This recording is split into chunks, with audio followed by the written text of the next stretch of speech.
Hello दोस्तों, आप सभी का मेरे चैनल में बहुत बहुत स्वागत है।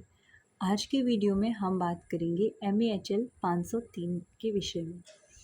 इससे पहले हमने 501 और 502 की सभी यूनिट्स पर वीडियो बनाई हैं, जिन्हें आप लोग उत्तराखंड मुक्त विश्वविद्यालय जो प्लेलिस्ट मैंने बनाई है उसमें जाकर आप देख सकते हैं।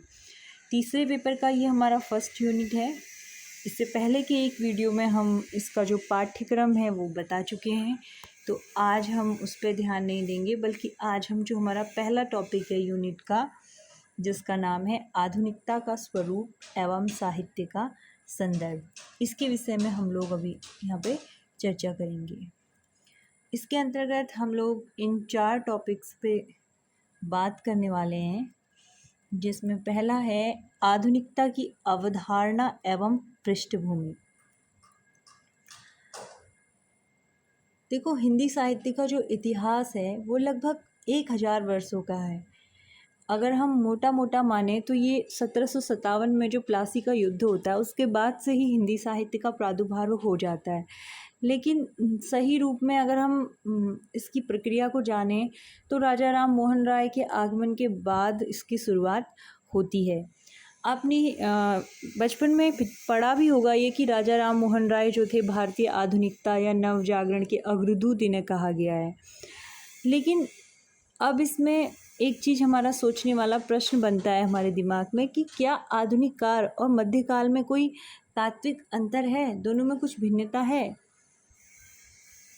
वस्तुतः जो आधुनिक साहित्य है वो अपने पूर्ववर्ती साहित्य से अपने विषय, रूप, विधा, तर्क, चेतना, स्वरूप और ट्रीटमेंट में काफ़ी भिन्न है, अलग है। आधुनिकता की अवधारणा के पीछे 2 संस्कृतियों की टकराहट एक प्रेरणा के रूप में काम कर रही है। यूरोपीय आधुनिकता के पीछे अगर हम देखते हैं तो साहित्य में एक बड़ा बदलाव हमें देखने को मिलता है। और हम भारत के संदर्भ में अगर इसकी बात करें तो भारत में आधुनिकता का प्रवेश खास करके हिंदी साहित्य में, तो इसका जनक हम भारतेंदु हरिश्चंद्र जी को मानते हैं। भारतेंदु हरिश्चंद्र ने साहित्यिक धरातल जो है वो आधुनिकता का प्रदान किया था। उन्हें हम पुनः जागरण या नव जागरण का अग्रदूत कह सकते हैं। उनके बाद से ही हमारा जो साहित्य है वो आधुनिकता की ओर बढ़ा था।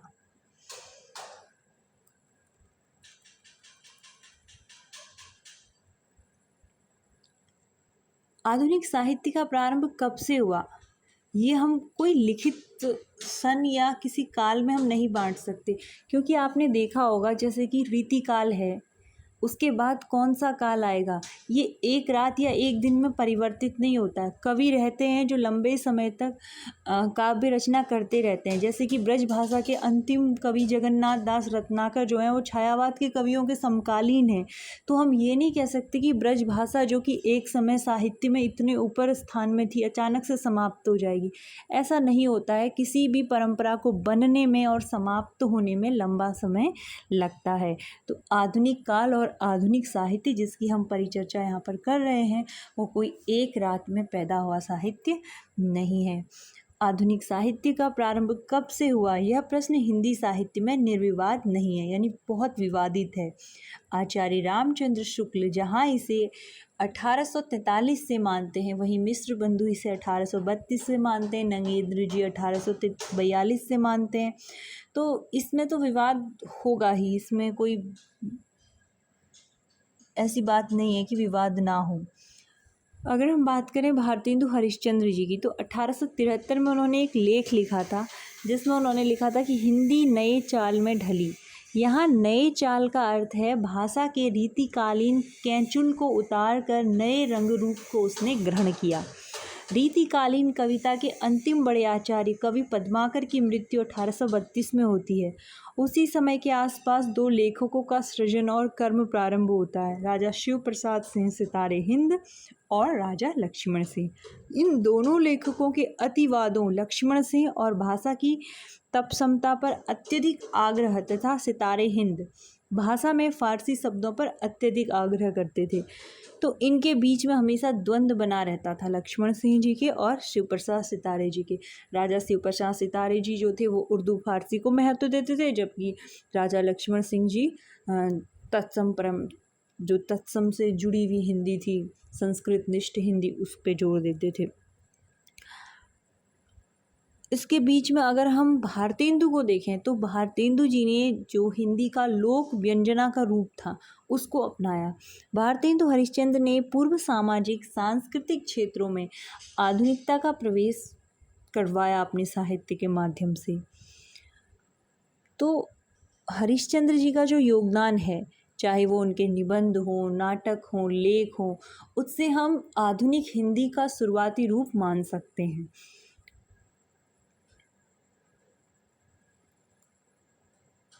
अब हम बात करेंगे कि जिस समय हिंदी अपनी आधुनिकता के रंग में रंग रही थी या साहित्य अपनी आधुनिकता की ओर बढ़ रहा था, उस समय की राजनीतिक स्थिति कैसी थी। इतिहास द्वारा हमें ये ज्ञात होता है कि 1857 ईस्वी में प्रथम स्वतंत्रता संग्राम हुआ था, किंतु आधुनिकीकरण की प्रक्रिया में 1757 के प्लासी युद्ध की भूमिका कम महत्वपूर्ण नहीं थी। भारतेंदु हरिश्चंद्र के साहित्य के पीछे सन 1857 की क्रांति की भूमिका कम महत्वपूर्ण नहीं थी।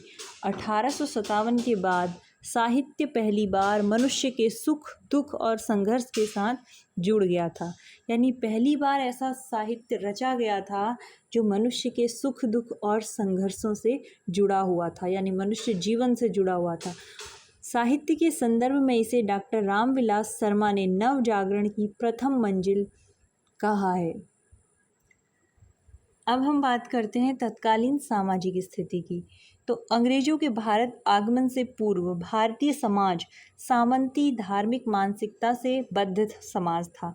इसमें बड़े पैमाने पर जाति प्रथा, छुआछूत, बाह्य आडंबर, ये सब कुछ चरम पर था।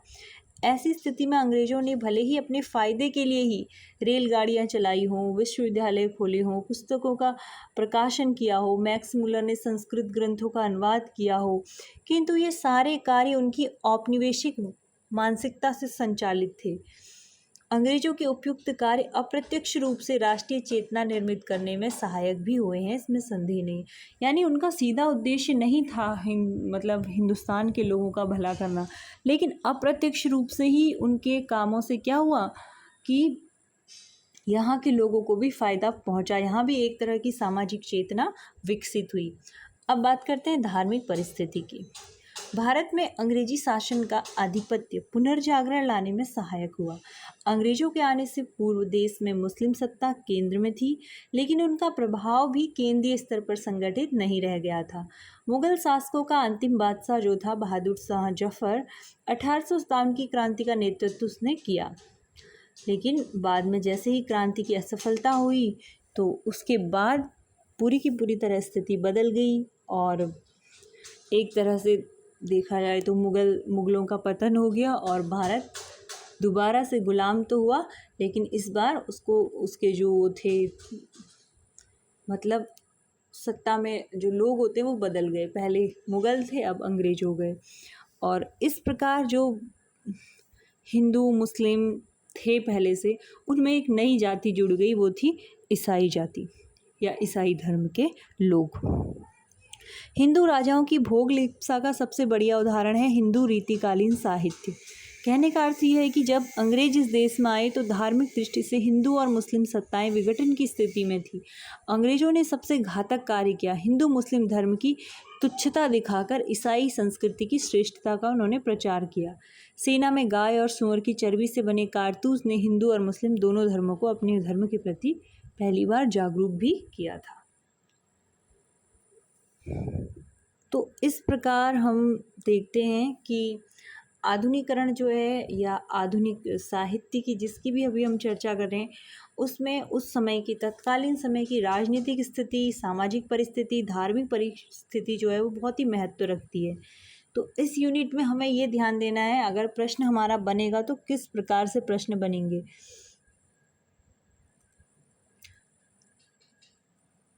इसी यूनिट में हमारे अलग अलग वाद भी हैं, जैसे मनोविश्लेषणवाद, अस्तित्ववाद है, और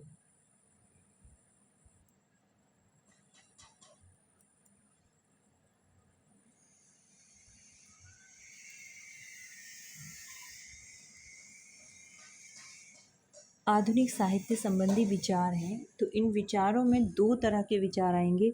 एक आएगा अस्तित्ववाद और दूसरा आएगा अस्तित्ववाद के बाद दूसरा आएगा हमारा मनोविश्लेषणवाद। मनोविश्लेषणवाद का अगर आपको एग्जाम्पल देखना है, अगर आपने शेखर एक जीवनी पढ़ी है, नदी के द्वीप पढ़ी है, तो आपको कुछ भी मतलब इसको आप सिंपल सी बात है, आप मनोविश्लेषणवाद से परिचित हैं। जैनेंद्र की जितनी भी रचनाएं हैं, अज्ञेय की जो रचनाएं हैं, उनमें सब मनोविश्लेषणवाद की झलक हमें देखने को मिल जाती है। और कुछ नए जो लेखक हुए हैं अस्तित्ववादी, जैसे सोरेन किरकेगार्ड हैं, नीत्शे हैं और पास्कल हैं, सार्त्र हैं, ज्योपाल सार्त्र, इनमें अस्तित्ववादी विचारधारा अस्तित्ववाद हमें कहीं ना कहीं अगर मोटे तौर पे अगर हम देखेंगे मार्क्सवाद के करीब दिखाई देता है, लेकिन उनके बीच में भी कुछ बारीक अंतर है, क्योंकि अस्तित्ववाद जो है वो दो तरह का है, नास्तिक और आस्तिक। ये आपने मोटे तौर पे ध्यान रखना है। अब मैं आपसे बात करूँगी कि प्रश्न किस तरह से इस यूनिट से आपका बन सकता है। ज़्यादा समय आपका वेस्ट ना करते हुए इसमें देखो, एक ऐसे बन सकता है जैसे कि जो आधुनिकता की पृष्ठभूमि का वर्णन कीजिए और आधुनिक पृष्ठभूमि में कौन कौन सी साहित्यिक विचारधाराएं निकल कर आई। तब आप विचारधाराओं में मार्क्सवाद, अस्तित्ववाद, मनोविश्लेषणवाद का जिक्र करेंगे। और आधुनिकता की जब बात आएगी तो आप आधुनिकता की पृष्ठभूमि और उसमें जो सामाजिक स्थिति है, राजनीतिक परिस्थिति है, धार्मिक परिस्थिति है, उसका चित्रण करेंगे। तो ये बहुत छोटा यूनिट था, इसमें बहुत ज़्यादा ऐसा कुछ भी नहीं है। आप किताब को अगर पढ़ेंगे तो आप इजीली समझ जाएंगे कि इसमें ऐसा कुछ नहीं है, लेकिन ये आपका पहला यूनिट है, पहली इकाई है, तो डेफिनेटली मैं आपसे कह सकती हूँ इस यूनिट से एक प्रश्न तो बनता ही है। और एक प्रश्न परीक्षा के दृष्टिकोण से अगर तैयार हो जाता है तो ये बहुत अच्छी बात होगी। तो आप इससे संबंधित ये प्रश्न आप ज़रूर तैयार कीजिएगा। उम्मीद करती हूँ मेरा ये वीडियो आपके लिए उपयोगी होगा। तो जाते जाते आपसे यही गुजारिश होगी कि अगर आप चैनल पर नए हैं तो प्लीज़ इसे सब्सक्राइब कीजिए, ताकि मेरे आने वाले हर नई वीडियो का नोटिफिकेशन आप तक समय पर पहुंच जाए। और बाकी यही कहूँगी कि प्लीज़ इसे लाइक कीजिए, शेयर कीजिए। मिलते हैं अगली वीडियो में, तब तक के लिए नमस्कार।